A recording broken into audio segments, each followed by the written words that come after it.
妹妹的成绩很奇怪，我考600分，她就考610分；我冲到610分，她立马变成620分。她的分数永远精准的压我10分。然而一旦我请假缺考，妹妹的成绩瞬间烂得没变。我的猜想也由此被证实。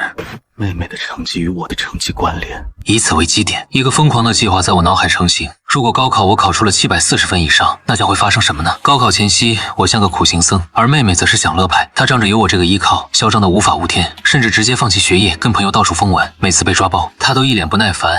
你们烦不烦？放心吧，高考状元肯定是我的。而我也没辜负他的信任，每次模考我都把他稳稳送上年级第1的宝座。我要让他在虚假的云端里醉生梦死，而我在暗地里正一步步逼近741分。高3下学期的日子像一把钝刀，一刀一刀割着我的神经。每天凌晨5点起床，晚上12点睡觉，中间除了吃饭上厕所，全在刷题。我把自己关在那间常年不见阳光的小房间里，像一台永不停歇的机器，精准运转。妹妹的房间就在隔壁，时不时传来她和朋友视频的笑声，或者是追剧时夸张的惊呼。有时候她会故意把声音开得很大，像是在向我炫耀她可以如此肆无忌惮。我早就学会了屏蔽一切噪音，脑子里只有一个声音在循环。741分这个数字像一颗钉子扎在我心里，每当我想放弃的时候，就用力按一下，疼痛让我保持清醒。3月份的时候，沈清涵开始频繁进出我的房间。起初我没在意，以为他只是来找东西。后来我发现不对劲，他看我的眼神变了，带着一种审视和试探。有一次我正在做数学压轴题，他推门进来，站在我身后，盯着我的草稿纸看了很久。哥，你最近怎么这么用功啊？我头也不抬继续写。还行吧，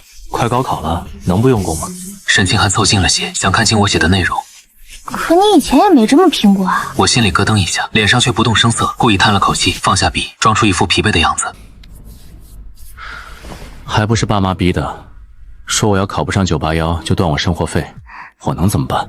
沈清涵的表情放松下来，嘴角甚至浮起一丝嘲笑。就你还985？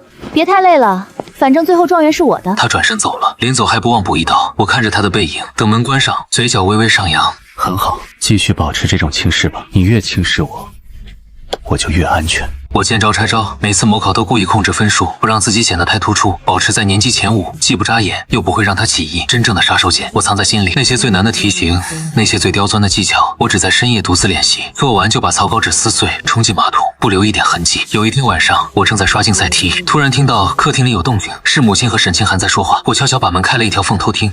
小小，你哥最近是不是太拼了？我看他天天把自己关在屋里，连饭都不出来吃。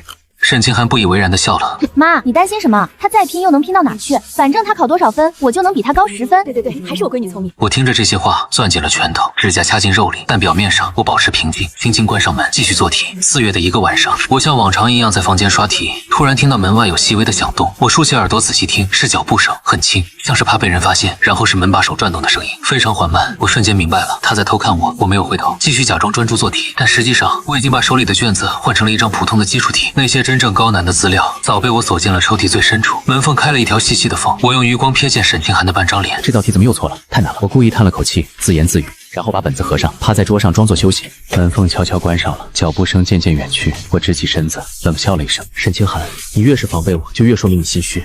你比谁都清楚，那些数不是你的，你只是个寄生虫，没有我，你什么都不是。” 5月模考，我考了695分，沈清涵705分，年级第1。小小这次发挥的不错，保持住，高考稳了。我闺女就是聪明，也不看看是谁的基因。沈清涵得意洋洋地看了我一眼，哥，你要加油啊！我应了一声，没有反驳，继续吃饭，心里却在冷笑。享受吧，尽情享受吧，这是你最后的高光时刻。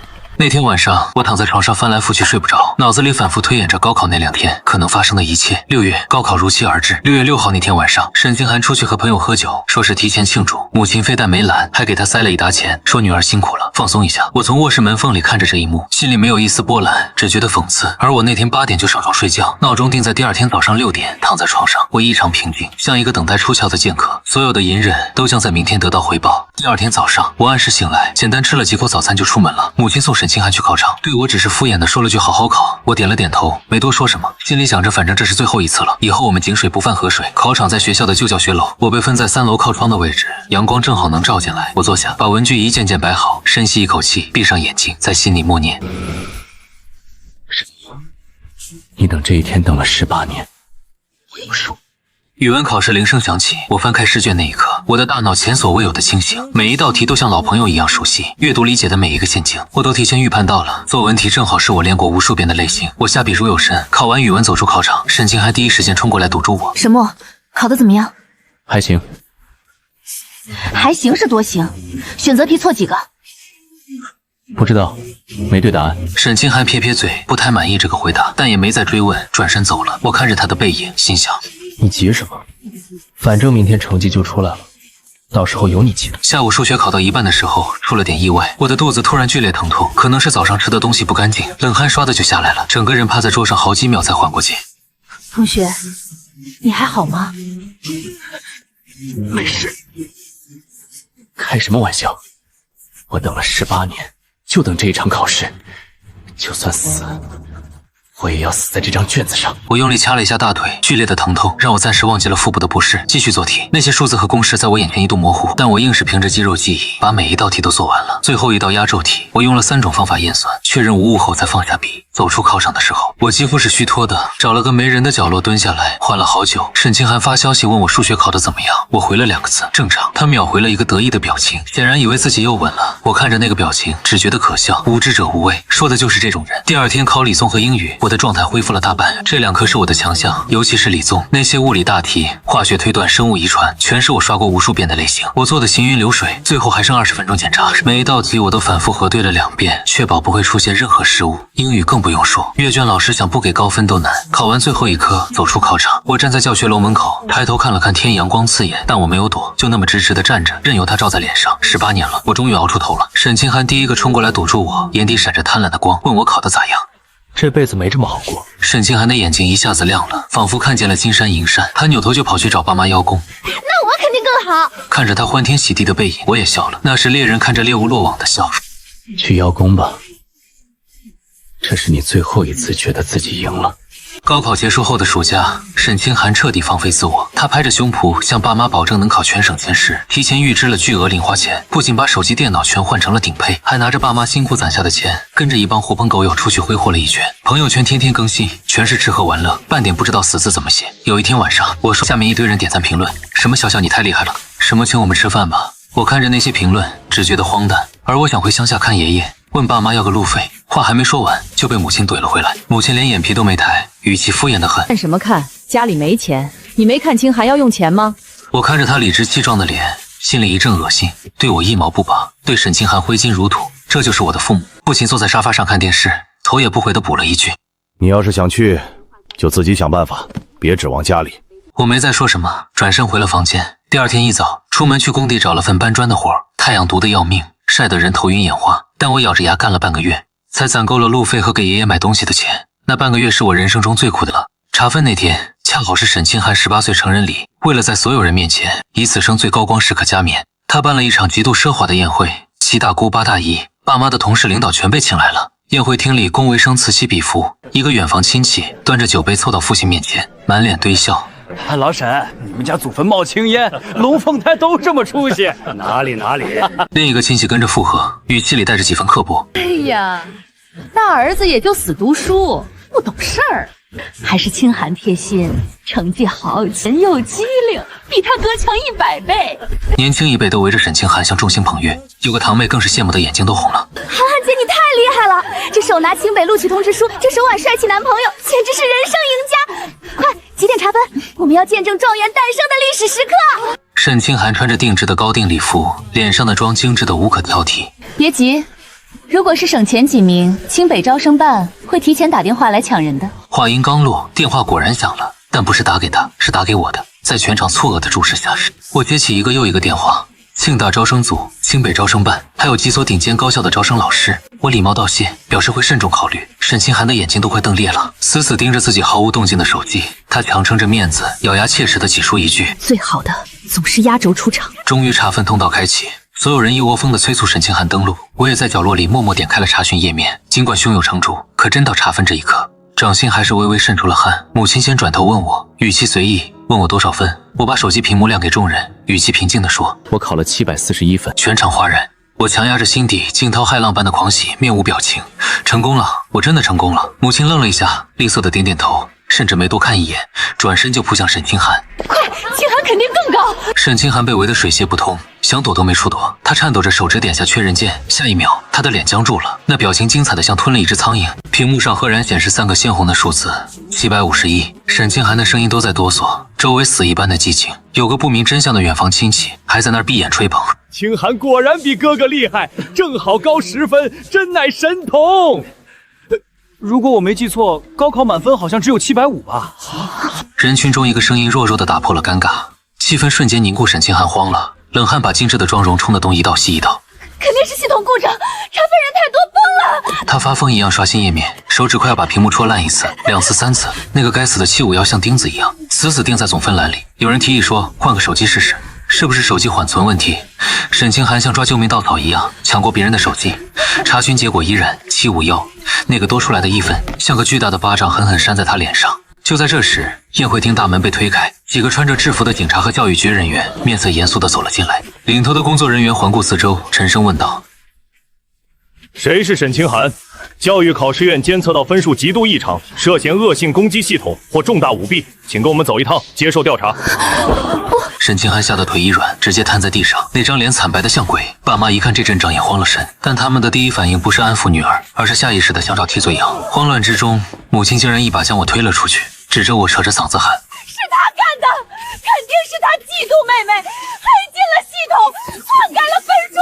同志，你们抓他，这事儿跟我女儿没关系。又来了，这就是我的父母，关键时刻毫不犹豫的拿我去挡枪。这就是我的父母，关键时刻毫不犹豫的拿我去挡枪，哪怕理由荒诞可笑，哪怕逻辑狗屁不通，只要能保住他们的宝贝女儿，牺牲我算什么？心彻底死了，反而觉得无比轻松。我甩开母亲的手，冷冷地看着这群跳梁小丑。我不是黑客，我是全省理科状元沈毅。沈清寒在那儿，那个考出人类奇迹751分的是他。父亲气急败坏地冲上来要扇我耳光，我一把攥住他的手腕，眼神凶狠地让他心惊。你敢动我一下试试？穿保安制服的人就在我身后。现在的我，清北抢着要，媒体抢着报，你动我试试。从这一刻起，在这个家再也没有谁能约束我，也再没有谁能欺负我了。这场原本为了炫耀的成人礼，彻底变成了一场闹剧。沈清寒被带走配合调查，留下一地鸡毛，这事根本盖不住。高考金线751分，直接炸了，词条当晚就爆了，热搜全网都在吃瓜看笑话。有人说贪心不足蛇吞象，这是买分买嗨了吧？有人说作弊能不能带点脑子？满分750，你考751是在侮辱阅卷老师，还是侮辱系统？有人扒出了沈清寒的社交账号，发现他这半年到处吃喝玩乐，压根没怎么学习。舆论一边倒的抨击沈清寒，大家都认为他是找关系改分，结果手滑改多了。我刷着那些评论，心里有一种说不出的畅快。18年了，我等这一刻等了18年，终于让所有人看到了真相。调查结果出得很快，沈清寒答题卡异常，选择题莫名其妙比别人多扫描出1分，导致总分溢出。虽然没有直接证据证明他修改了答题卡，但为了公平起见，教育局决定启用备用卷，让他担任重考。消息传回家里的时候，沈清寒正躺在沙发上刷手机，听到要重考了，他整个人都跳了起来，脸色瞬间变得惨白。什么叫重考？我凭什么要重考？我那个分数是真的，是系统出了问题。父亲坐在一旁，脸色铁青，低声呵斥：你小声点儿，邻居都能听见。母亲急得团团转，一边安慰沈清寒，一边商量对策。清寒别慌，重考就重考，你那么聪明，肯定没问题的。沈清寒却像是疯了一样，在家里撒泼打滚，哭着喊着，非要拉着我一起考。不行，没有哥哥我不考，让他跟我一起，我要他坐在我旁边。他冲过来抓住我的胳膊，指甲掐进肉里，眼睛红得吓人。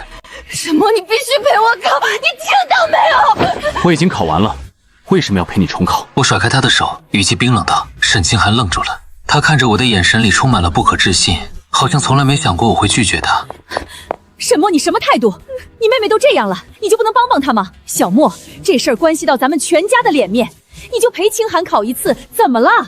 母亲立刻冲过来拉偏架，我看着他们，觉得既可笑又可悲。什么叫全家的脸面？那是沈清寒的脸面，这些从来都跟我没有关系。我说，就转身回了房间，把门反锁上，任凭外面怎么敲怎么骂都不开。这种无理要求当然也被教育局驳回。最后，沈清寒在全程监督下孤零零地进行重考。考场设在市教育局的一间会议，监控摄像头24小时运转，还有3名监考老师全程盯着他，生怕他再出什么幺蛾子。结果不出所料的考了个稀巴烂，重考总分157，甚至还没他平时瞎蒙考的高。本来也就300分的底子，这半年光顾着谈恋爱做第1名的美梦，书都没翻过。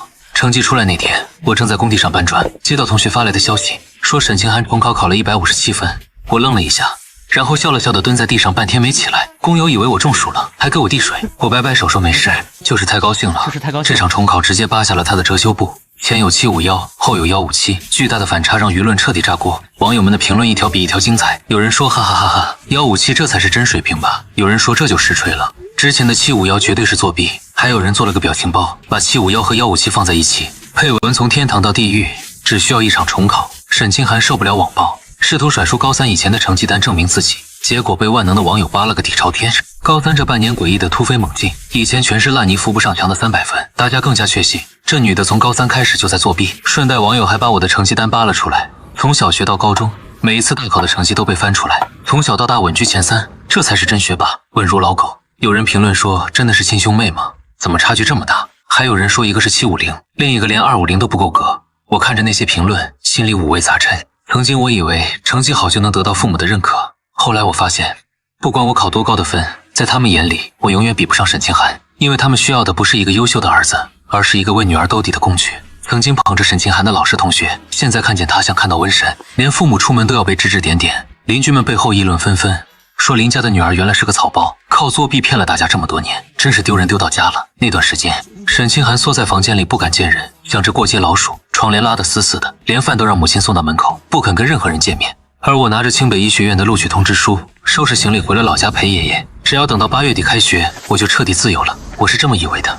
乡下的夏天热得像个蒸笼，但我待得心安。爷爷的老宅在山脚下，3间土坯房，门前有棵老槐树，蝉鸣聒噪，却不惹人烦。这里是我真正的家。从记事起，我就被扔在这儿。父母美其名曰乡下空气好，适合养身体，实际上不过是嫌弃我碍眼，想让沈清涵独享所有的爱与资源。多一个我，就是多一份竞争。爷爷从不跟我说父母的坏话，他只是沉默地照顾我，教我认字读书，告诉我做人要靠自己。他说的最多的一句话是，读书是穷人家孩子唯一的出路。我把这句话刻进了骨头。我在老宅住了20多天，每天早起帮爷爷喂鸡，上午在院子里看书，下午陪他去田里转转，晚上就坐在槐树下乘凉。他给我讲以前的事，讲我爸小时候有多调皮，讲我妈刚嫁过来时有多勤快。我听着这些陌生的往事，像在听别人家的故事，因为在我的记忆里，父母从来不是那样的人。有一天晚上，我们坐在院子里乘凉，月光很亮，爷爷突然问我，这次高考考得咋样？我想了想，老实回答道，应该不错。爷爷点点头，浑浊的眼睛里有光，他看着天上的月亮，沉默了一会儿说，不错就好，不错就好。他叹了口气，声音有些沙哑，爷爷这辈子没啥出息，就指望你了。我低下头，鼻子有些发酸。从小到大，只有他对我说过这样的话，只有他真心盼着我好。爷爷，等我考上大学，工作了我接你去城里住。他摆摆手，笑得像个孩子。城里我待不惯，你有那个心就行了。那天晚上，我躺在老宅的土炕上，听着窗外的虫鸣，心想等成绩出来，一切就尘埃落定了。8月12日，距离开学还有半个多月，我正在院子里帮爷爷晒玉米，把一筐筐金黄的玉米棒子倒在竹席上摊平。口袋里的手机突然响了，是母亲的号码。我愣了一下，她几乎从不主动联系我。上一次打电话还是高考前，问我能考多少分，语气里带着审视和算计。我接起电话，听筒那边传来哭声，母亲的声音沙哑而急促：“少父，你快回来吧，你爸突发疾病，快不行了。”我的心猛地一沉，手里的簸箕差点掉在地上。问什么病人，在哪个医院？母亲只是哭，不回答我的问题，反复说着快回来快回来，然后电话就挂了。我站在原地，脑子里乱成一团。爷爷从屋里出来，看见我的表情问：“怎么了？”我爸突发疾病，快不行了。别站着了，赶紧去收拾，快！你得回去看看。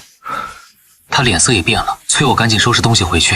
回屋胡乱塞了几件衣服进背包，出门前爷爷追出来，把一个布包塞进我手里，沉甸甸地说：“拿着，这是爷几张100元大钞，加起来大概有2000多块，那是他卖鸡蛋卖菜一点一点攒下的养老钱。”我想推回去，他却已经转身进了屋，佝偻的背影在门框里显得格外瘦小。我攥着那个布包，眼眶发热。村里到县城要坐2个小时的班车，县城到市里要3个小时的火车，市里再转高铁，全程算下来要将近10个小时。我买了最近的一班车，坐在颠簸的大巴上，窗外的风景飞速后退，我的脑子却开始冷静下来。不对劲，有太多不对劲的地方。母亲的哭声太夸张了，夸张的像在演戏，而且她没说父亲得的是什么病，没说在哪家医院，甚至没说病情具体怎么样，只是一味的催我回去。如果真的病危，他应该说的是你爸在某某医院，你快来，而不是你快回来。回来回哪？家里吗？如果人在医院抢救，他怎么会有空守在家里给我打电话？更像是怕我不回去。越想越觉得蹊跷。我给父亲的手机打了个电话，占线又打了一个，还是占线。我换了个思路，打给了父亲单位的同事，那是个以前见过几面的叔叔。我客客气气地问我爸是不是出什么事了，对方语气很诧异啊。你爸上周还请大家吃饭呢，好得很啊，怎么了？没什么，可能是我听错了。随便找了个理由挂了电话。果然我靠在座椅上，盯着车窗外连绵的山，心里的那块石头反而落了地。不是我冷血，是我太了解这一家人了。如果父亲真的病危，沈清寒早就在网上哭天喊地，卖惨薄同情了，不可能一点动静都没有。既然是骗局，那他们骗我回去的目的是什么？我花了几个小时想通了这个问题，答案呼之欲出。沈清寒的事闹得太大，那个751的笑话至今还挂在热搜上。他复读也考不上好大学，因为没有我，他屁都不是。而我即将去清北开启新生活，彻底摆脱这个泥潭，他们不会允许这件事发生的。在他们眼里，我存在的唯一价值就是给沈清寒当垫脚石，当工具，当血包。想明白这一点后，我反而不慌了，甚至有一种猎人布好陷阱后等待猎物上钩的从容。不过这一次猎人和猎物要换一换位置了。既然你们想演戏，那就陪你们演到底，但最后的剧本由我来写。火车上我用爷爷给的钱买了一部便宜的备用手机，又买了一个充电宝，把2部手机都充满电，下载了一个自动上传云端的录像软件，测试了3遍，确保万无一失。我还给大学新生群里认识的几个未来室友发了消息，简单说明了情况，让他们如果超过48小时联系不上我，就帮我报警，并把实时定位分享给了他们，有备无患。我看着那些消息，心里涌起一股暖意。素未谋面的人都愿意帮我，而所谓的至亲骨肉却想把我往火坑里推。这个世界真是讽刺。等我到家的时候，已经是第2天傍晚，夕阳把老旧的楼房染成昏黄色。我拖着行李箱站在楼下，抬头看着那个我生活了1-2年却从未有过归属感的地方，深吸一口气，上楼敲门，门开了，母亲的脸出现在门口，眼睛红红的，像是刚哭过。看见我先是一愣，然后立刻堆起讨好的笑。哎呀，小莫，你可算回来了，快进来，快进来。他热情的反常让我起了一身鸡皮疙瘩。从小到大，他什么时候对我这么殷勤过？我不动声色地进了屋，视线快速扫过客厅，父亲正坐在沙发上看电视，手里还拿着遥控器，脸色红润得很，哪有半点病危的样子。不是说父亲病危吗？怎么在家看电视？我站在玄关，手还握着行李箱的拉杆，声音平静地问。客厅里的空气凝固了一瞬，父亲抬头瞟了我一眼，神色有些不自然。母亲脸上的笑容僵了一下，随即找补。哎呀，是虚惊一场。你爸昨天是难受，但后来去医院检查，没什么大事。我们想着你都要去北安上学了，就想让你回来聚聚，一家人嘛。一家人这3个字从他嘴里说出来，格外讽刺。我没拆穿，只是点点头，应了一声，拖鞋进屋，眼角余光捕捉到沙发另一头的沈清寒。他窝在角落里，穿着睡衣，头发乱糟糟的，脸色蜡黄，眼睛下面是2团青黑，和几个月前那个神气活现的天之娇女判若两人。见我进来，他抬起头，眼神复杂，里面有怨恨，有恐惧，还有一点我看不懂的东西。我装作没看见，径直回房间放行李。我的房间在最里面，10几平米，常年不见阳光。小时候这是杂物间，后来我从爷爷家回来上学，才勉强收拾出来给我住。沈清寒的房间是朝南的，主卧又大又亮。这个家的资源分配从来都是这样泾渭分明。我关上门开始检查房间，书桌、书架、衣柜、床底一一查看，确认没有被动过手脚，然后从背包里拿出那部备用手机，找了个隐蔽的角度，把它架在书架上的杂物堆里。摄像头正好对准房门，开启录像模式，调成静音，确保录制时不会有任何提示音。做完这一切，我躺在床上假寐，耳朵却竖得高高的，捕捉着客厅里的每一丝动静。晚饭母亲做了一桌子菜，破天荒地喊我出来吃饭，还给我夹菜说：“小莫瘦了，马上要离开家了，多吃点。”我吃的食不知味，满脑子都在分析他们到底想干什么，什么时候会露出獠牙。饭后父亲咳嗽了一声，清了清嗓子，像是要开始训话。来了。我抬起头，脸上是恰到好处的疑惑。就这，小莫啊，这次让你回来呢，其实是有件事想跟你商量。是这样的，你妹妹她最近状态不太好，你也知道高考那事儿对她打击太大了，她现在抑郁的厉害，连房门都不愿出。我和你妈商量了一下，你是她亲哥哥，也是她最亲近的人，你能不能多陪陪她，开导开导她？我等他们图穷匕见，果然母亲接过话茬，语气里带着几分试探。对啊，小莫，你俩是龙凤胎，是血浓于水的亲人，打断骨头连着筋。你帮帮妹妹，怎么了？我依然不接话，只是看着他们。气氛僵持了片刻，沈清寒突然抬起头，眼眶红红的看着我。哥，我知道错了，行吗？这段时间我想明白了，以前都是我不好，我不该那样对你。你能不能再给我一次机会？我差点笑出声来。他演技进步了，可惜我不吃这一套。你们到底想让我干什么？直接撕开那层窗户纸，我没耐心跟你们打太极。父亲和母亲对视一眼，似乎在确认什么。父亲终于摊牌了。小莫是这样的，我们想了一个办法，能让清寒也有学上。清寒跟我们说了，他高考那个成绩的事，那个什么10分的规律，你应该比我们清楚。你们俩之间有一种很特殊的关联，只要有你在，他就能考高分。我心头一跳，他居然把这个秘密告诉了他们。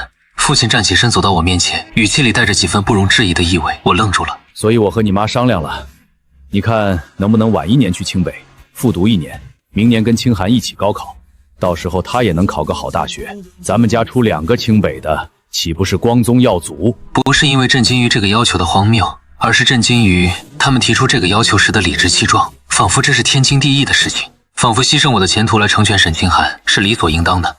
小莫，这对你也没坏处啊，你那么聪明，明年肯定还能考上，到时候有状元的名声，加上复读1年的努力，清北肯定抢着要你，而且清寒也能有个好前程，咱们一家4口都有出息，这不是皆大欢喜的事吗？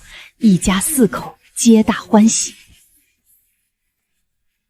我的录取通知书已经拿到了，我为什么要复读？父亲不以为然的摆摆手。通知书算什么？那玩意儿不去报到，自动就作废了。小莫，你是哥哥，让着妹妹点怎么了？以后清寒有出息了，也不会忘了你。他赚的钱也有你一份。我听到了世界上最好笑的笑话。我说我不同意。话音落下，气氛骤然降至冰点，父亲的脸沉了下来，母亲的表情也僵住了。沈清寒则猛地抬头，眼睛里的祈求瞬间变成了阴酸。沈墨，你这是什么态度？我们好好跟你商量，你怎么一口回绝？因为这件事没有商量的余地。父亲站起身，语气里带着威胁。我说因为这件事没有商量的余地。我也站起身，直视着他们。你们想让我放弃清北，陪一个高考只能考157分的人复读，然后用我的分数把他送进名牌大学？凭什么？凭她是你妹妹，你是哥哥，帮妹妹天经地义。哥，帮妹妹天经地义。我帮了她18年，从小到大，你们把所有资源都给她，把我扔在乡下不管不问。现在她把自己作死了，你们就想起我来了，让我牺牲前途给她擦屁股。父亲一拍桌子，碗筷都跳了起来。沈墨，你什么态度？什么态度？就这态度，我不干。我转身往房间走。沈墨，你凭什么？你那些分本来就该是我的，没有我你算什么？是气的还是急的？母亲冲过来挡在他面前，指着我妈。沈墨，你把妹妹气成这样，你还有没有良心？我问他，你们有良心吗？你们有良心吗？我懒得再跟他们争辩，进了房间，反手把门锁上。门外传来一阵摔摔打打的声音，还有父亲的怒骂声，母亲的哭诉声，沈清寒的尖叫声也混杂其中，像一锅沸腾的粥。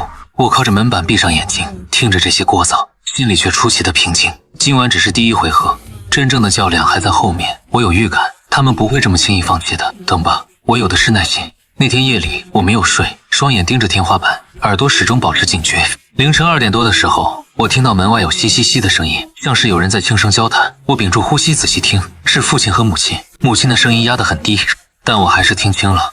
老沈，要不咱们趁他睡着，把他东西收了，没了身份证和通知书，我看他怎么走。你看他房间灯都灭了，肯定睡了，就今晚动手，免得夜长梦多。脚步声靠近了门口，我心跳加速，但身体纹丝不动，装作熟睡的样子。门把手轻轻转动了一下，我庆幸自己锁了门。这小子还锁门，算了，明天再说，反正他也跑不掉。脚步声渐渐远去，我睁开眼睛，盯着黑暗中的天花板，心里冷笑。果然不出我所料，他们根本没打算放我走。我踏进这个家门的那一刻起，我就落入了他们的陷阱。但他们不知道的是，我早就做好了准备，这场博弈谁输谁赢还不一定。第二天早上，我试探性的去拧门把手，门从外面被锁住，我心里咯噔一下，走到窗边往外看，窗户外面是防盗网，焊得死死的，根本出不去。手机信号还在，但网络信号被断了。我用流量给室友发了条消息报平安，告诉他们暂时没事，但情况不妙，让他们随时待命。上午10点左右，门锁响了，母亲端着一碗粥进来，脸上的表情皮笑肉不笑。饿了吧？吃点东西。想通了没有？我没接完，他把粥放在桌上，叹了口气，语气里带着几分威胁。我看着他，没有说话。你要是再不听话，别怪我们不客气。小莫啊，妈劝你一句，识时务者为俊杰。你就算考上清北大，那又怎么样？学费、生活费谁给你出？你以为我们会给你1分钱吗？到时候你连学都上不起，不还是得乖乖回来？他见我不吭声，以为我动摇了。你那个录取通知书还在不在都不一定呢。你要是乖乖听话，复读1年，明年我们全力支持你。继续加吗？要是不听话，他没说下去，但意思已经很明显了。我依然没有说话。等他走后，我才发现门又被锁上了。从这一刻起，我被正式软禁了。第1天我还能保持冷静，第2天开始焦躁起来，不是因为害怕，而是因为时间在一点点流逝。开学日期越来越近，我必须想办法出去。第3天，我决定冒险试一次。凌晨2点，所有人都睡了，我悄悄起床，用指甲刀的锉刀部分去撬门锁。这种老式的弹簧锁并不难开，我花了大概10分钟，终于听到咔嗒一声轻响。门开了，我屏住呼吸，并不难开。我花了大概10分钟，终于听到咔嗒一声轻响。门开了，我屏住呼吸，一步一步往外挪。客厅里一片漆黑，我摸着墙壁往大门的方向走，心脏跳得快要从嗓子眼蹦出来。脚下的地板偶尔发出轻微的吱呀声，每响一下，我就停下来听动静，确认没人，才继续往前走。就在我的手即将触到大门把手的时候，灯亮了，我整个人僵住了。父亲站在走廊口，手里拿着一根木棍，脸色铁青。他显然一直在等着我和沈清寒，不知道什么时候也出来了。站在一旁看着，没有一个人出声阻拦。沈清寒的脸上甚至带着一丝解气的笑。父亲打累了，停下来喘着粗气。我告诉你，沈墨，你这辈子都别想从这个家跑出去，除非你答应复读。我趴在地上，浑身都在发抖，不是因为害怕，而是因为愤怒。7、8年的隐忍在这一刻几乎要冲破胸腔，但我忍住了。现在还不是时候。我的证据还不够，我的后手还没到位。我被拖回房间，扔在床上，门被重新锁死，还加了一把新锁。这一次是从外面挂的那种，跳不开。我躺在床上，后背火辣辣的疼，那种疼痛反而让我更加清醒。沈墨，你急什么？你已经等了18年，不差这几天，让他们再得意几天。等你收集够了证据，他们一个都跑不掉。接下来2天，我安分守己，不再尝试逃跑，该吃饭吃饭，该睡觉睡觉。表面上像是认命了。父母以为我被打服了，对我的看管稍微松了一些，但门还是锁着，我依然出不去。我利用这2天的时间，仔细观察他们的作息，记住每个人什么时候睡觉，什么时候起，这些细节我都一一记在心里，等待最佳的时机。第4天夜里，他们终于动手了。凌晨2点07分，我听到门锁轻轻响了，不是那种试探性的响动，而是有人正在开锁。我闭着眼睛，呼吸平稳，装作熟睡，但每一根神经都绷紧了。门被推开，脚步声很轻，像是怕惊醒我。是2个人，我从呼吸的节奏判断，一个是母亲，一个是父亲。他们摸到了我的书桌前，开始翻找东西。我保持着熟睡的姿势，心跳却不自觉地加速。我知道他们在找什么，身份证和录取通知书，这2样东西是我离开这个地狱的钥匙，也是他们困住我的筹码。老沈找不到，你说他藏哪儿了？再找找，肯定在这屋里，他又带不出去。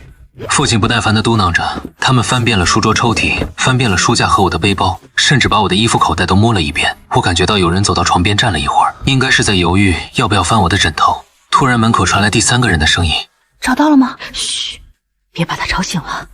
是沈清寒。沈清寒不耐烦地走进来，脚步声比父母大得多，显然他根本不在乎会不会吵醒我。我感觉到他站到了我床边，带着审视的目光看着我，那目光像毒蛇一样阴冷，我几乎能感觉到他的呼吸喷在我脸上。装什么装？我知道你醒着。我没动，依然保持着呼吸的节奏，心里却在骂娘。这疯婆子真是敏锐的可怕。沈清寒没有继续纠缠我是不是醒着这个问题，而是自顾自地加入了翻找的行列。他的动作比父母粗暴得多，东西被扔得乱七八糟，书架上的书被一本本甩到地上，抽屉被整个拽出来，我的身份证被我藏在了枕头套的夹层里，通知书则被我折成很小一块，缝在了行李箱的内衬里。我本以为他们找不到的，但我低估了沈清寒的疯狂。他把我的枕头一把掀开，然后开始摸枕头套，一寸一寸地摸，那种手法像是在搜查毒品，不放过任何一个死角。摸到那个夹层的时候，他的手停住，然后发出一声惊喜的尖叫。找到了。我心头一紧，但还是没动。接着他又扑向我的行李箱，像个发了疯的野兽一样，把里面的东西全部倒出来，然后开始撕扯内衬，布料被撕裂的声音刺耳得很。他的指甲在内衬上划来划去，终于摸到了那个硬硬的东西。我终于忍不住了，猛地坐起身，伸手按下了床头灯的开关，灯光大亮，刺得所有人眯起了眼睛。我看清了眼前的场景，父亲和母亲站在书桌前，手里拿着我的身份证，神色有些心虚，但更多的是理直气壮。沈清寒站在行李箱边，手里攥着一个信封，那是我装录取通知书的信封。他脸上的表情像是找到了宝藏，贪婪而兴奋。我盯着他们，声音冰冷，问他们大半夜的在干什么？大半夜的，你们在干什么？三人对视一眼，索性也不装了。父亲把手里的身份证往桌上一拍，理直气壮地开口：“沈墨，我们也不跟你兜圈子了。清寒都跟我们说了，只要有你在，他就能考高分，这是你们兄妹之间的缘分。你就认命吧。”母亲凑上来，眼神里带着算计和威胁：“小莫，听妈的话，复读1年对你没坏处。你那么聪明，明年肯定还能考上。到时候清寒也有学养，咱们家就出2个名牌大学生了，这不是双赢吗？”我说了，不干。我起身想去拿回我的身份证，却被父亲一把推开，他的力气比我想象的大。我踉跄了2步，撞在墙上，后背的伤口被撞得生疼。父亲的脸凑近了些，语气森然的威胁：“不干！你以为你有选择的权利吗？从今天起，你哪儿都别想去。没有身份证，没有通知书，你去不了北安。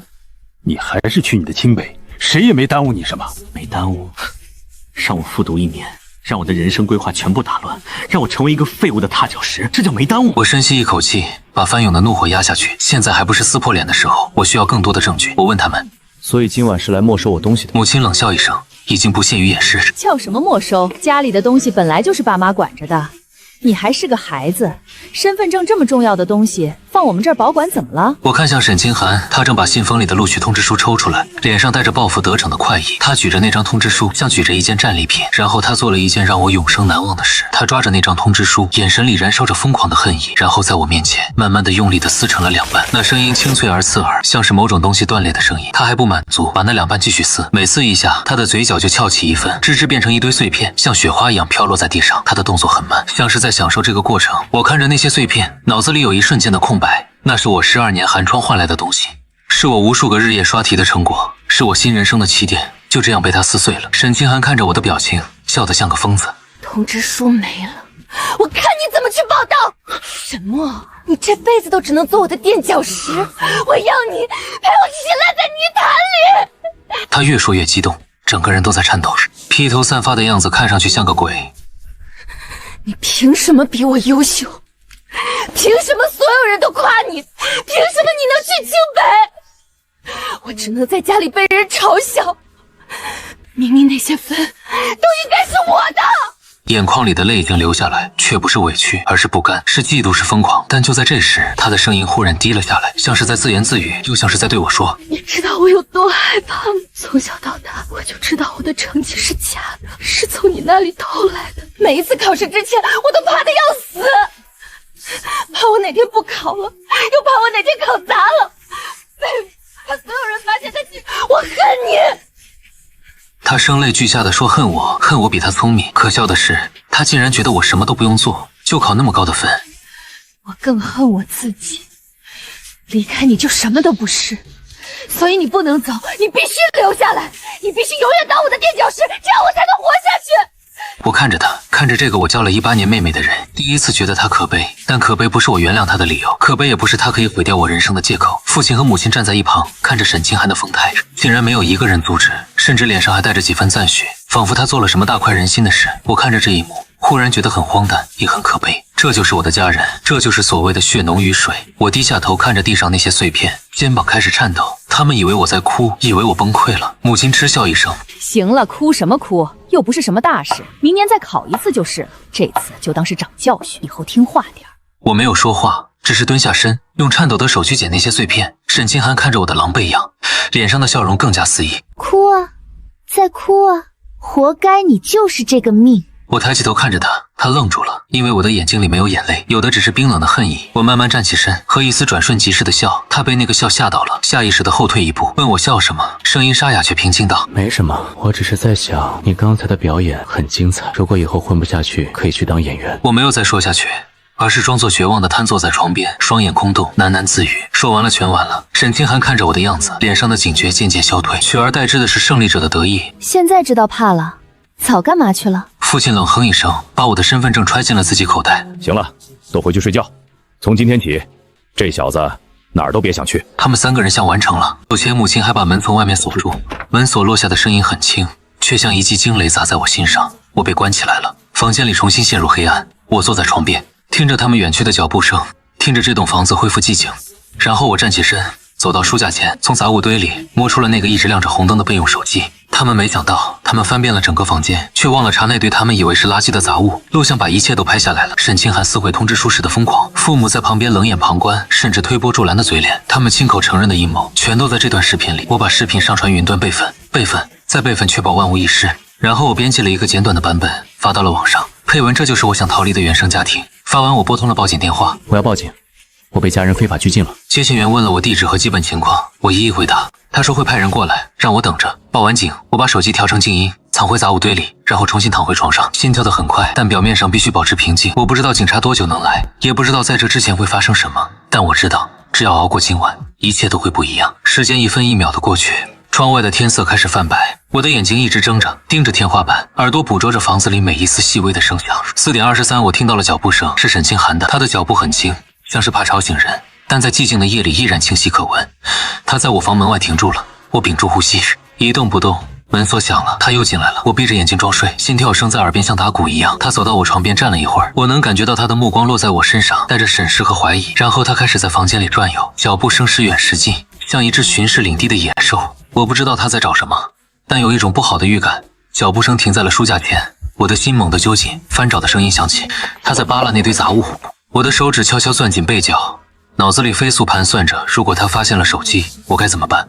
突然翻找声停了，空气凝固，我几乎能听到自己的心跳声。沈清寒的声音带着困惑问：这是什么？我知道他发现了，完了！我猛地睁开眼睛坐起来，正好看见他手里拿着那部备用手机，屏幕上还亮着录制的红点。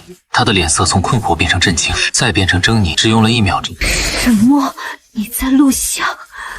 他尖叫着扑过来，像一只发了疯的野兽。我来不及躲，他的指甲直接划过我的脸，火辣辣的疼。我一把抓住他的手腕，两个人扭打在一起。她虽然是女生，但此刻像是疯了一样，力气大得惊人。我们撞翻了床头柜，台灯摔在地上，碎了一地。动静太大，父母很快被惊醒。父亲冲进来，看见这一幕，二话不说，一把把我推。你敢打你妹妹？我捂着脑袋，喘着粗气说：“我没打他，是他先动的手。”沈清寒已经从地上爬起来，手里还紧紧攥着那部手机。他跑到父亲身后，爸，他偷偷录像，他把我们都录下来了。父亲的脸色瞬间变了，他一把夺过手机，低头看了看屏幕，脸色越来越难看，额头上的青筋都爆起来了。沈墨，你好啊，你真是好啊！他把手机往地上狠狠一摔，手机屏幕碎了，但机身还在。他又用脚狠狠踩了几下，直到那部手机彻底变成一堆废铁。我看着被踩碎的手机，心里却一点都不慌，因为视频早就上传云端了。这部手机只是一个壳子，但我没有表现出来，而是露出一副绝望的表情，仿佛最后一根救命稻草也被抽走。母亲也赶过来了，看清状况后脸色铁青。这白眼狼想报警，想把咱们都送进去啊！他肯定是想把视频发到网上去，就像当初曝光我那……父亲二话不说，又给了我一巴掌，我的脸瞬间肿起来，嘴角尝到了血腥味。我告诉你，沈墨，今天这事儿没完，你老老实实给我待着，哪儿都别想去。敢报警，敢发到网上，我打断你的腿！他骂骂咧咧的出去了，临走还叮嘱母亲把我看好了。行了，好好反省反省吧。他也走了。门再次从外面锁上，这一次他还搬了什么东西顶在门口。我听到椅子挪动的声音，房间里只剩下我一个人，一地的狼藉。我靠在墙角，摸着自己肿胀的脸，心想他们不知道警察已经在路上了，也不知道视频已经传到网上，他们以为毁掉一部手机就万事大吉，殊不知真正的暴风雨才刚刚开始。时间继续流逝，天越来越亮。我听到窗外有鸟叫了，6点左右，我听到父亲的手机响了，然后是他惊慌失措的声音：什么视频？谁发的？接着是母亲尖锐的叫声，还有沈清寒的哭喊，整个房子乱成一团。我知道视频爆了，不知道过了多久，也许是半小时，也许是1小时。我听到了敲门声，敲门声很响，很急促，还伴随着喊话声：开门，这里是派出所，有人报警。父亲的声音在客厅里响起，慌张而心虚。警察，谁报的警？老林，怎么办啊？别慌，把那小子藏起来，就说他不在家。我在房间里听着，冷笑：藏？往哪儿藏？敲门声更急了。里面的人开门，否则我们将采取强制措施。父亲终于扛不住了，我听到门被打开的声音，然后是一阵嘈杂的交谈声。我听不清具体内容，但能感觉到父亲在狡辩，在解释，在试图把事情圆过去。几分钟后，我房间门外的障碍物被挪开了，门被打开，2个穿制服的警察站在门口，看见我的第一眼，眉头就皱起来了。其中一个年轻一点的警察走过来：“你就是报警人吗？”我点头。他看着我脸上的伤痕和肿胀的嘴角，又看了看房间里一片狼藉的景象，表情变得严肃：“你受伤了，谁打的？”我说我父亲。客厅里传来父亲的声音，带着怒气和心虚：“警察同志，这是家务事，我教训自己儿子怎么了？”年长一点的警察回头看了他一眼：“家务事、非法拘禁、限制人身自由是家务事。我们接到报警，说有人被家人关在家里出不去，还收到了一段视频，你自己看看，这叫家务事。”他把手机递到父亲面前，屏幕上播放的正是我录的那段视频，父母和沈清寒翻找我东西的画面，沈清寒撕毁通知书时的疯狂，他们亲口说出的那些话，一切都清清楚楚。父亲的脸色瞬间变得惨白，母亲更是两腿发软，差点瘫在地上。沈清寒躲在角落里，头发凌乱，眼神空洞，像一只被踩扁的虫子。目击者，你能走吗？我们需要你跟我们去做个笔录。我点头，随后站起身，踩着一地的碎片往外走。路过父亲身边时，他突然伸手想拦我，被警察一把拨开。你现在涉嫌非法拘禁和故意伤人，老实点。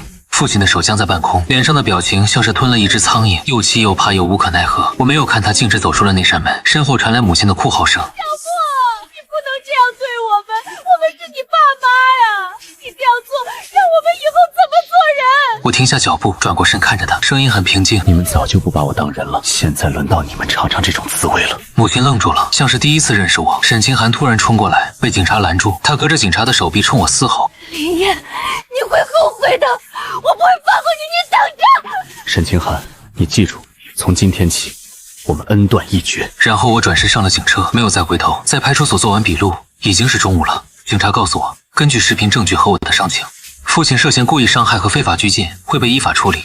至于沈清寒毁坏他人财物，通知书虽然是学校发的，但属于我的个人物品，他也要承担相应的法律责任。那我的录取通知书怎么办？还能补办吗？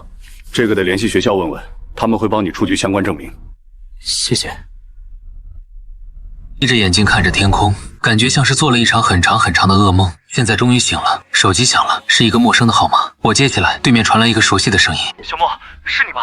没事吧？一切看到视频了。”他的声音很急切，背景里还有其他人的说话声，应该是室友们都在。我没事，已经报警了，警察把我带出来了。电话那头传来一阵欢呼声，于浩的声音响起：“太好了，兄弟，我们担心死了。你现在在哪儿？需要我们去接你吗？”我笑了笑，说不用挂了电话。我站在原地想了很久，接下来该怎么办？身份证被父亲拿走了，通知书被沈清寒撕了。我现在身无分文，无处可去，但我一点都不慌，因为最难的那一步已经迈出去了，剩下的不过是些手续问题。我可以去学校说明情况补办通知书，可以去派出所补办身份证，可以申请助学贷款交学费。这些困难都是可以解决的，唯一解决不了的是原生家庭的毒。现在这个毒已经被我亲手切掉了。我去派出所办了临时身份证明，然后用身上仅剩的一点钱买了一张去北安的火车票，硬座10几个小时。我不在乎，坐上火车的时候已经是傍晚了，夕阳透过车窗洒在座位上，我靠在窗边，看着窗外飞速后退的风景，心里涌起一种从未有过的轻松、自由。原来这就是自由的感觉。火车哐当哐当的往前开，我闭上眼睛睡着了。这是这段时间以来我睡得最安稳的一觉，没有噩梦，没有惊醒，只有一片漫长而温柔的黑暗。等我醒来的时候，火车已经到站了北安站。我拖着简单的行李走出站台，面前是一座陌生的城市，高楼大厦，车水马龙，和那个闭塞的小镇完全不同。空气里有一种说不清的气息，是希望，是未来，是新生活的味道。我找了一家最便宜的旅馆住下，然后开始联系学校说明情况。招生办的老师听完我的遭遇很震惊，说会尽快帮我处理，让我别担心。3天后，我拿到了补办的录取通知书，崭新的红色封面，和之前那张一模一样，但意义完全不同。我把通知书贴在胸口，站在学校门口，抬头看着那块写着北安大学的牌匾，眼眶忽然有些湿润。12年从记事起，我就被扔在乡下，被忽视，被冷落，被当作透明人。我以为我这辈子都要活在沈清寒的阴影里，做他永远的垫脚石。但现在我站在这里了，靠自己的力量，站在全国最高学府的门口，身后再没有那些拖着我往下坠的人。我的人生从这一刻开始，真正属于我自己了。开学第一天，我见到了那几个在网上认识的室友。陈毅个子很高，皮肤黑黑的，一看就是体育生。于浩戴着眼镜，斯斯文文的是竞赛保送生。还有一个叫王默的，话不多但看起来很靠谱。他们见到我的第一句话是：“我操，你就是那个视频里的沈默，真人比视频里帅多了。”我哭笑不得。怎么帅？脸上的伤还没好。于浩凑过来仔细看了看我的脸，皱眉。还有淤青，打得挺狠啊。王默没说话，但默默从包里掏出一管药膏递给我。消肿的。我接过来，心里暖暖的说了声谢谢。那天晚上，我们4个坐在宿舍里聊了很久。他们问我那件事后续怎么样了，我说警察还在处理，具体结果还不知道。陈怡骂了一句渣父母，于浩叹了口气说：“你真不容易。”王默还是话不多，但给我倒了杯水。后来话题渐渐转开，我们聊专业，聊社团，聊大学4年的规划，普普通通的大学生该聊的话题。我忽然意识到，这才是正常的生活，这才是18岁该有的样子。那天夜里，我躺在宿舍的床上，听着室友们此起彼伏的呼噜声，看着窗外的月光，想起了爷爷，想起他说的那句话：读书是穷人家孩子唯一的出路。爷爷，我做到了。我给爷爷打了个电话，告诉他我已经到学校了，一切都好。他在电话那头高兴的不知道说什么，只是反复念叨着好好好，有出息了，有出息了。我没有告诉他发生的那些事，怕他担心，只说学校很大，很漂亮，食堂的饭也好吃。他听得很开心，让我好好学习，别惦记他，他身体好着呢。挂了电话，我躺回床上，心想等我有能力了，一定要把爷爷接到身边，让他过上好日子。这是我欠他的，也是我唯一想报答的亲人。大学生活按部就班的展开了，军训、上课、社团，忙碌而充实。我拼命的学习，拼命的参加各种比赛，想要证明自己，也想要弥补那些失去的时光。1个月后，我收到了派出所的通知，父亲因为非法拘禁和故意伤害被判处拘役3个月，缓刑6个月。母亲作为从犯被行政拘留15天。沈清寒因为毁坏他人财物被处以罚款并赔偿损失，判得不重，但对他们来说已经足够了，因为那段视频彻底毁了他们的名声。父亲丢了工作，单位嫌丢人把他开除了。母亲出门被邻居指指点点，抬不起头。沈清寒更不用说，他的名字已经成了网上的笑柄。751加上撕毁亲哥的通知书，这2件事足够让他社死一辈子。听说他后来精神出了问题，被送去看心理医生，具体什么情况我不知道，也不想知道，那是他咎由自取。他们尝试联系过我，电话、短信都有，内容无非是求我原谅，求我撤诉，求我删掉视频，我一概不理。后来他们大概死心了，就再也没有音讯了。那段过去像一个被我锁起来的抽屉，我不打算再打开了。日子一天天过去，大1、大2、大3，我的成绩一直保持在专业前3，拿了奖学金，入了党，还发表了2篇论文。所有人都说沈墨前途无量，我笑着谦虚，但心里知道这些成绩都是我用命换来的。每一个深夜，每一次疲惫，都是为了离那个泥潭更远一点。大3那年暑假时，我回了一趟老家看爷爷，他老了很多倍，更驼了，头发全白了，但精神还好。看见我高兴得像个孩子，我陪他在院子里坐着，就像小时候一样。他给我剥花生，我给他讲学校里的事。阳光暖暖的，槐树的影子洒在地上，时光好像又回到了10几年前。爷爷忽然问我：“你爸妈那边还有联系吗？”没有。唉，那毕竟是你爸妈，做得再差，那也是生你的人。爷爷，我知道您的意思，但有些事不是说原谅就能原谅的，他们太伤身了。爷爷不勉强你，你有自己的想法就好，只要你过得好，爷爷就知足了。我躺在老宅的土炕上，和小时候一样，但心境已经完全不同了。窗外的虫鸣还是那么聒噪，我却觉得格外安心。这里是我唯一的家，爷爷是我唯一的亲人，其他的那些人早就在我心里死了。大4那年，我保研成功，继续留在北安读硕士，同时还收到了几家知名公司的实习邀请，一切都在往好的方向发展。毕业典礼那天，我穿着学士服站在校门口，让室友帮我拍了一张照片，背景是那块写着北安大学的牌匾，和4年前我第一次站在这里时一模一样。但我已经不是4年前那个遍体鳞伤的少年了，我长高了，变壮了，眼神里的阴郁也被自信取代。那些伤痕还在，但已经结了疤，不再流血，不再疼痛，只是提醒我曾经走过怎样的路。陈毅搂着我的肩膀：“小莫，以后有什么打算？先读研，然后工作，把爷爷接过来。”那感情好，以后请你们吃饭。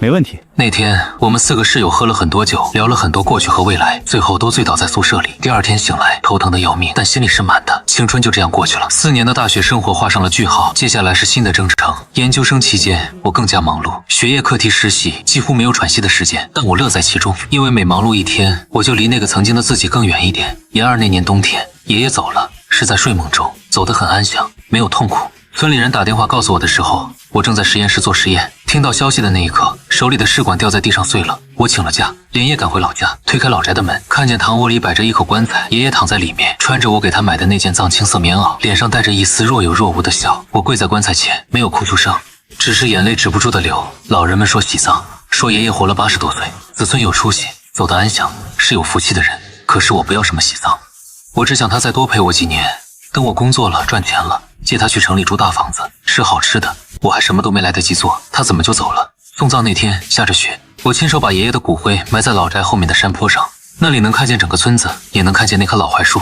我在坟前站了很久，直到雪把我的肩膀染白。我说爷爷，你等着，我一定会出人头地，让你在天上骄傲。风把我的话吹散了，但我知道他一定听到了。处理完爷爷的后事，我回到学校，把所有的悲伤都压在心底，更加拼命的学习和工作。我要成功，我要出人头地，这是我对爷爷的承诺，也是我对自己的交代。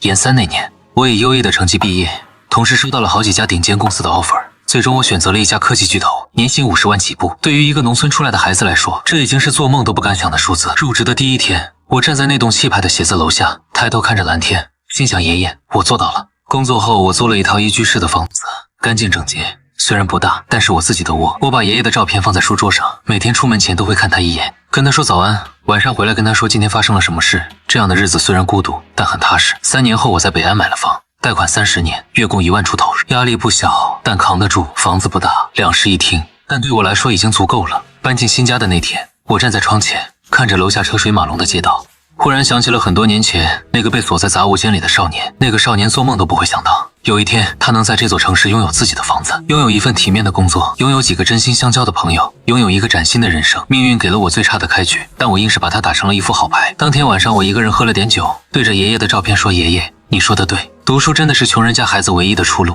我走出来了，窗外的月光很亮，和很多年前那个夏夜一样亮。爷爷坐在老槐树下给我讲故事的夜晚，好像就在昨天。日子就这样平静地过着，工作顺利，偶尔和老室友们聚聚，生活简单但充实。直到那一天，平静被打破了。那是我工作第4年的一个周末，我正在家里看书，手机响了，是一个陌生的号码。我犹豫了一下，还是接了电话。那头是一个苍老而陌生的女人。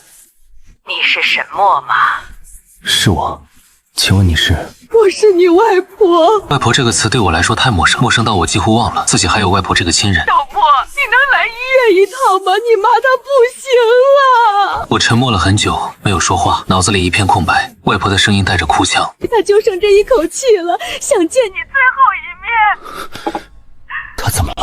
肝癌晚期，发现的时候已经扩散了，医生说就这几天了。我靠在沙发上看着天花板，不知道该说什么。7年了，自从那件事之后，我再也没有见过他们，没有打过一个电话，没有发过一条短信。我以为我们这辈子都不会再有交集，没想到重逢的契机是这个。外婆在电话那头等着，我能听到她压抑的哭声。把地址发给我吧。挂了原谅，只是想给这段过去画上一个句号。第2天我请了假，开车去了医院，那是一家市级医院。我按照外婆发的地址找到了病房，推开门的那一刻，我看见了躺在病床上的母亲，瘦得不成样子，脸色蜡黄，皮包骨头，头发稀疏花白，和7年前那个尖酸刻薄的女人判若两人。如果不是外婆在旁边，我几乎认不出这是同一个人。外婆看见我来了，赶紧站起来，拉着我的手，眼泪止不住的流。小莫，你来了，来了就好。她一直念叨，我没有说话，只是站在病床边，低头看着床上那个奄奄一息的女人。母亲睁开眼睛，浑浊的目光落在我脸上，嘴唇动了动，发出微弱的声音。她眼眶里忽然涌出泪水，顺着干瘪的脸颊流下来。她想抬手，却没有力气，只是颤抖着。我没有接话，只是站在那里，心里出奇的平静，没有恨意，也没有悲伤，只有一种说不清的麻木。母亲断断续续地说，声音像是从嗓子眼里挤出来的。小莫，妈对不起你，这些年妈一直想找你，想跟你说对不起，可是妈没脸。她咳嗽了几声，身体蜷缩成一团。外婆赶紧上前给她拍背，我站在一旁看着，依然没有动。母亲喘了好久才缓过来，继续说，妈这辈子做错了很多事，最对不起的就是你。从小就偏心你妹妹，把你扔在乡下不管，后来那件事妈不是人。她越说越激动，身体剧烈的颤抖。外婆急得直喊，让她别说了。小莫，你能原谅妈吗？妈知道不配，但妈想临死前听你叫一声妈。我看着她，看着这个生了我却从未爱过我的女人，看着她此刻形容枯槁的样子，心里忽然涌起一种很复杂的情绪。恨吗？恨过。那些年被锁在杂物间的夜晚，被当成隐形人的日子，被亲手撕碎梦想的瞬间，每一幕都刻在骨头里。但此刻站在这里，看着这个行将就木的女人，我发现那些恨意早就淡了，不是原谅，是不在乎了。我不恨你了。母亲愣住了，眼泪流得更凶。我继续说，问我能不能叫你一声妈，我做不到。这些年我心里从来没有过妈这个位置，只有爷爷。母亲的身体剧烈的颤抖，像是被抽走了最后一丝力气。她张着嘴想说什么，却只发出破碎的呜咽声。小莫，你就叫一声吧，让他走得安心。我摇头转身准备离开，走到门口的时候，身后传来母亲嘶哑的哭喊。小莫，妈错了，妈真的错了。走廊里很安静，我靠在墙上，闭着眼睛深呼吸，心跳得很快，但没有后悔。我在医院楼下的长椅上坐了很久，看着来来往往的人，有人哭着进去，有人笑着出来，生老病死不过如此。手机响了，是外婆打来的。小莫，你别怪外婆叫你来，你妈她确实不行了，我知道他们以前做的事不对，但她是真的后悔了。这几年，她一直念叨你。你妈的这个病啊，跟心里憋着事儿有关系。当年那件事之后，她就没睡过一个安稳觉。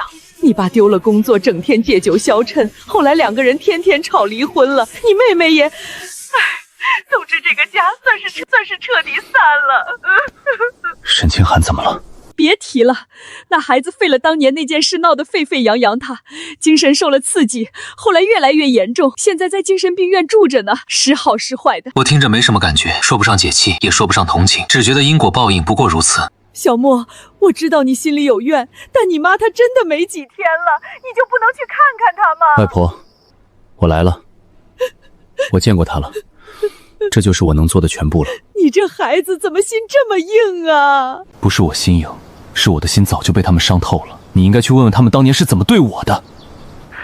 行吧，外婆不勉强你了，你有自己的生活，你有过好就行了。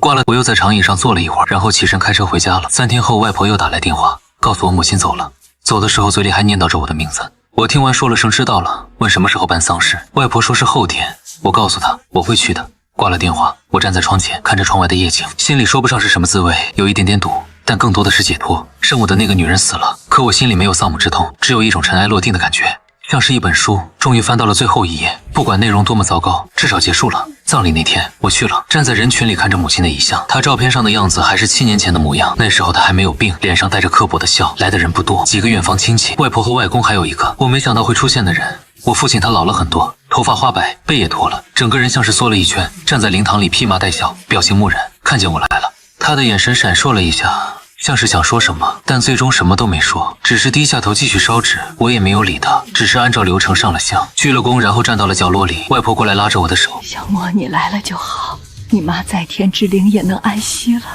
没有多说。丧事办完之后，宾客陆续散去，灵堂里只剩下几个知青，父亲还跪在那里烧纸，火光映着他苍老的脸。我看着他的背影，忽然觉得有些陌生。这就是我的父亲，那个曾经高高在上的男人，那个对我拳打脚踢的男人，那个把我锁在房间里的男人，如今跪在这里，像一条丧家之犬。他大概感觉到了我的目光，回过头来看我。小莫，我没有回应，只是静静地看着他。他站起来，朝我走过来，步伐有些踉跄。站到我面前的时候，我才发现他身上有一股酒味。小莫，爸对不起你，这些年爸一直想找你，想跟你道歉，可是爸没脸。你妈走了，爸这辈子也没几年了，你能原谅爸吗？我看着他，看着这个曾经让我恨之入骨的男人，现在他站在我面前。你知道吗？我小时候一直想不明白一件事，为什么别人家的父母都疼爱自己的孩子，而我的父母却把我当成累赘。后来我想明白了，不是我不好，是你们不配当父母。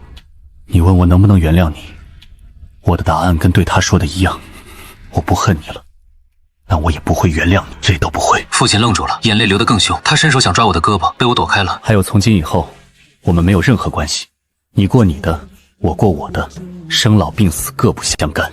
这是我最后一次见你。说完，我转身就走，没有回头。身后传来父亲的哭嚎声，还有外婆的呼喊，但我充耳不闻，一步一步走出了灵堂，走出了这个让我窒息的地方。上车之后，我发动引擎，驶上了回北安的高速。夜色很深，路上车不多，我开着车，脑子里却在想很多事。12年被遗弃在乡下，6年被当成透明人，18岁那年被锁在房间里，通知书被亲妹妹撕碎，这些事情像电影一样在脑海里回放。29岁的我，在这座城市有房有车有事业，活成了曾经做梦都不敢想的样子。而他们呢？父亲丢了工作，穷困潦倒，母亲郁郁而终，沈清寒疯了。这个曾经想把我踩在脚下的家，彻底分崩离析。这不是我的报复，这是他们自己的因果。开到一半，我把车停在服务区，站在夜风里，仰头看着星空，忽然就想起爷爷了，想起他坐在老槐树下给我讲故事，想起他说的那句话：读书是穷人家孩子唯一的出路。爷爷，我走出来了，我活成了您期待的样子。眼眶有些湿润，但我没有让眼泪掉下来，只是深吸一口气，上车继续开。凌晨3点，我到家了，洗了个澡，躺在床上，看着窗外渐渐亮起来的天色，